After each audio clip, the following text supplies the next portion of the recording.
complex numbers. Okay, want to see what are the forms of complex numbers, what is modulus, what is an argument. So these are the things we want to discuss, and then we go to questions. You can express complex number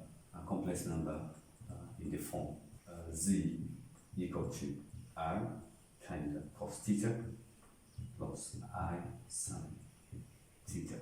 So where this is the modulus, this is the arguments. Okay, I'm going to explain that one in detail. Then the next thing to look at now, the modulus argument, form, the complex number z equal to this plus this. Okay, is z equal to cos theta plus I sin theta. So this form here, this complex number, this one is in rectangular form, a Cartesian form. Okay, where this is the real part, the complex number z, and then where this is the imaginary parts. So this one is all called the modulus argument form. Okay, or you can call it Cartesian form or rectangular form. You must know that z equal to this one is the correct form of complex number in any Argand. So this one is the correct form. Let's quickly go to what we call the Argand diagrams. Okay, and represent this complex number on the Argand diagram. Okay, when you are drawing your Argand diagrams, you have the vertical, the y-axis, you have your x-axis. Okay, then the real parts, it will be on the horizontal. That's your real parts. Is the origin. The imaginary parts will be vertical. This is your y. And here, from the origin, the distance from the origin is your what? Is your modulus. This is your r. And then you can represent the complex number z as x, y. Where r is the modulus, or you call it this, you can use this one, either this one, representation for modulus. Then the next thing we want to discuss here is the arguments. Theta. Theta is what? Is the argument which we call z. So basically, the argument is the arctan of the imaginary parts, what are attached to the I, the value there, over the real parts. So that's your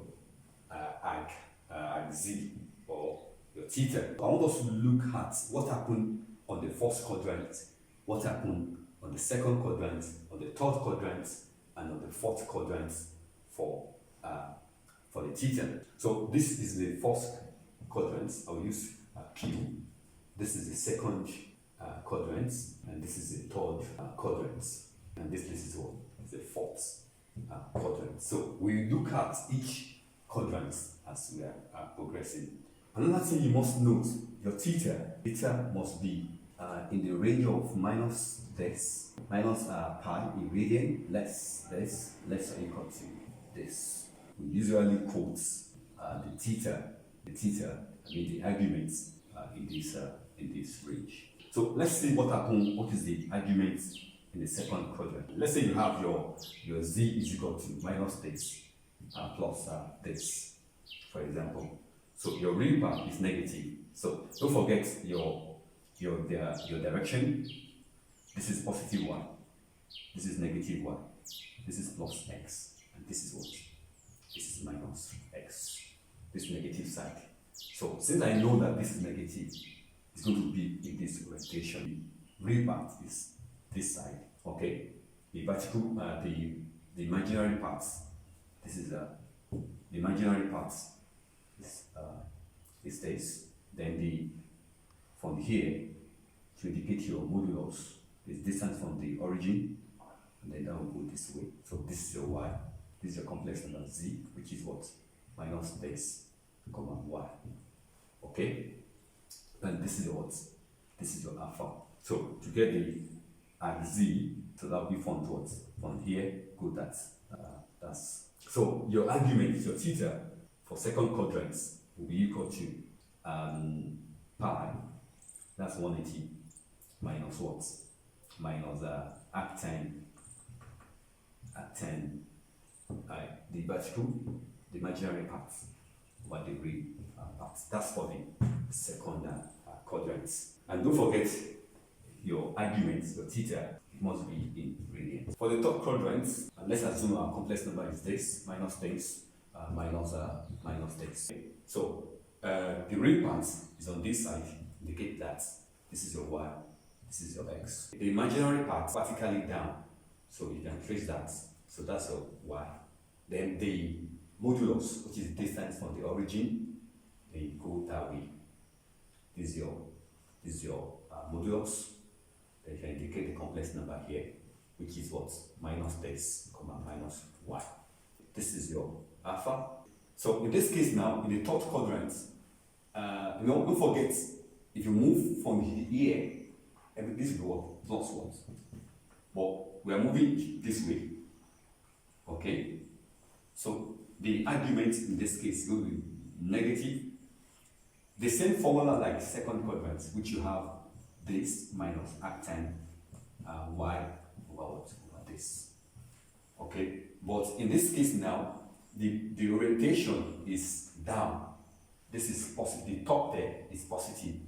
The upper here is positive. The below here is what? Is negative. This is the formula to get your arguments in third quadrants if it falls here. So that's the formula. So if you open this one now, it's going to be minus this and then plus what? Arctan what? Arctan. This one y over x is the alpha. So that just that's okay. Don't forget that time alpha is equal to what? Y over this. So alpha is equal to what? Alpha is equal to arctan this. So for the fourth quadrant, so your fourth quadrant will be minus arctan this one. That will be your argument, theta, for the fourth quadrant. So these are the various regions. So please don't forget there's a link on this video. Quickly smash it now if you are yet to subscribe so that you can keep track of the updates of this channel. Okay, share the links of this video on all your social media platforms. Click on like button. Okay, and please send your comments. Question solving, that will be the next segment. Question solving, next segment.